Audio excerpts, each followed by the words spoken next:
जय श्री महाकाल। जय श्री राम।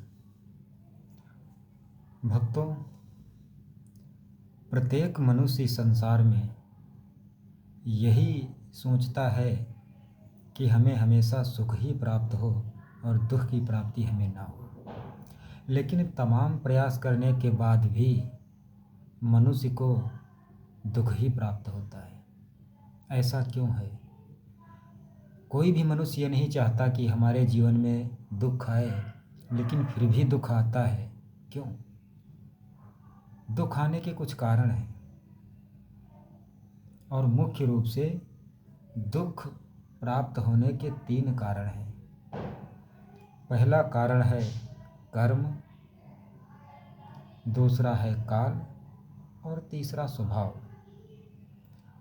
यानी काल, कर्म और स्वभाव, इन 3 कारणों से मनुष्य इस संसार में दुखी रहता है। काल यानी समय। कई बार प्रत्येक मनुष्य के जीवन में ऐसा समय आता है जब उसका कोई भी काम सही ढंग से नहीं हो पाता। रुपए पैसे की तंगी आती है, घर में बीमारियां लग जाती हैं। वह जिधर भी जाता है या कोई भी कार्य करता है, उसको सिवाय निराशा के अलावा हाथ कुछ नहीं लगता है। बहुत प्रयास करता है कि मैं इस दुख से ऊपर उठ जाऊं, लेकिन तमाम प्रयास के बाद भी वह ऊपर उठ नहीं पाता है। क्यों? क्योंकि समय खराब होता है। कहते हैं कि मानुष बली न होत है, समय होत बलवान। मनुष्य बलवान नहीं होता है, समय बलवान होता है। एक समय ऐसा आता है कि मनुष्य सोचता कुछ है और हो कुछ और जाता है।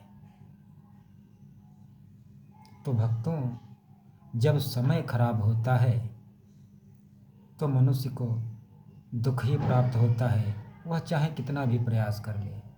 तो जिनका समय खराब चल रहा है और जिनके जीवन में दुख अधिक है, वह लोग विचलित ना हों, भगवान पर विश्वास रखें और जो अपना कार्य कर रहे हैं उस कार्य को करते रहें। क्योंकि समय बदलता है। जब सुख अधिक समय तक नहीं रुका तो दुख भी अधिक समय तक नहीं रुकेगा। जब समय सही आएगा तो सब कुछ सही हो जाएगा। दुख आने का दूसरा सबसे बड़ा कारण होता है कर्म।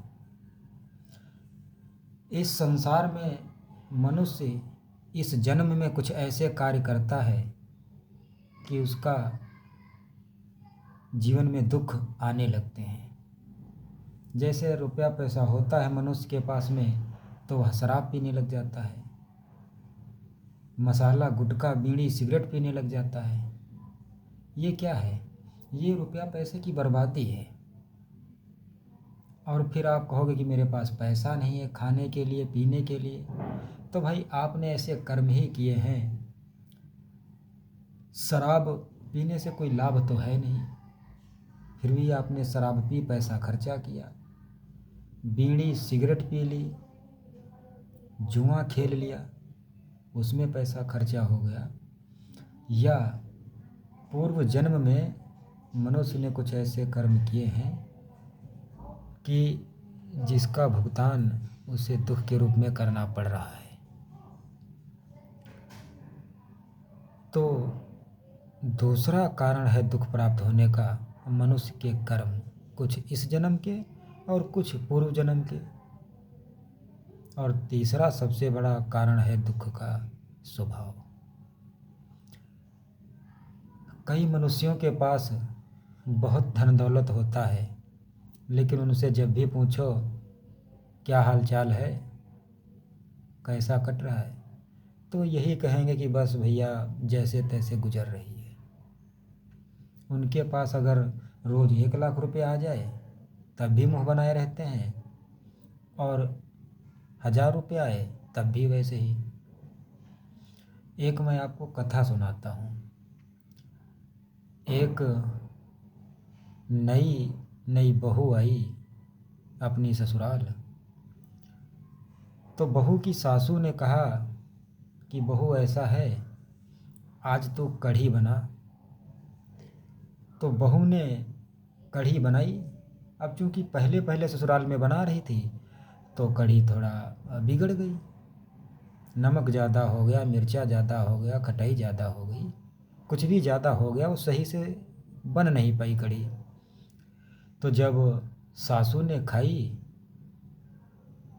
तो उसको अच्छी नहीं लगी, चिल्लाने लगी, बहू तूने ये कैसी कढ़ी बनाई है। थाली पटक दी। तेरे माँ बाप ने यही सिखाया है तुझे, कुछ बनाना नहीं आता ढंग का। अब बेचारी बहू क्या करती, कहने लगी ठीक है माँ, मुझसे गलती हो गई, आइंदा से ऐसे गलती नहीं होगी। खैर समय बीता। कुछ दिनों के बाद सासू ने कहा कि बेटी आज फिर कढ़ी बना। तो बहू ने कढ़ी बनाई और इस बार हर चीज़ नाप तौल के डाली और कढ़ी बहुत अच्छी बनी। सासू ने जब खाई तो वह प्रसन्न नहीं हुई, बहू को डांटने लगी, अरे बहू नालायक कहीं की, जब तू इतनी अच्छी कढ़ी बना लेती है तो उस दिन क्यों नहीं अच्छी बनाई। यानी खराब बनी थी तो भी दुखी थी और अच्छी बन गई तब भी दुखी है।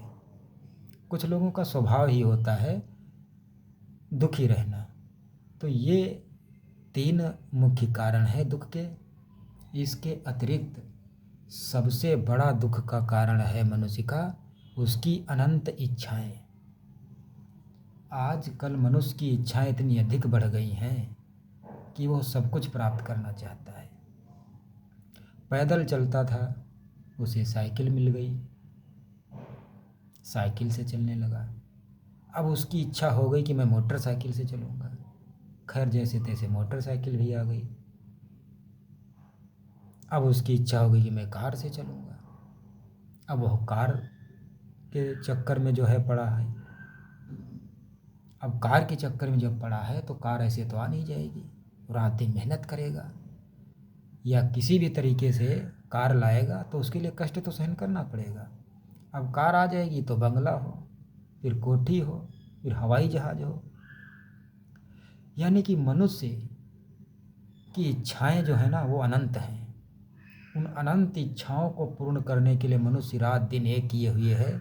वो ना धूप देख रहा है, ना ठंडी देख रहा है, ना शरीर देख रहा है, अपनी इच्छाओं को पूरा करने में लगा हुआ है।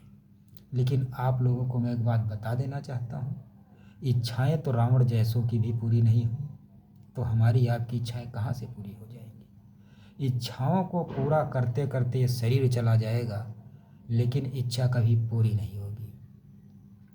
कहते कि आशा न तृष्णा वयोमयो जीर्णा। यानी इच्छाएं कभी पूरी नहीं होती, ये शरीर एक दिन पूरा हो जाता है। तो इच्छाओं के पीछे मत भागो, संतोष का चादर ओढ़ लो। संतोषात न परम सुखम, संतोष से बड़ा कोई सुख नहीं है। और अगर जीवन में संतोष नहीं है तो तुम अरब खरब पति भी बन जाओगे तो भी तुम्हें शांति नहीं मिलेगी, तुम्हें सुख नहीं मिलेगा। जय श्री राम, जय महाकाल।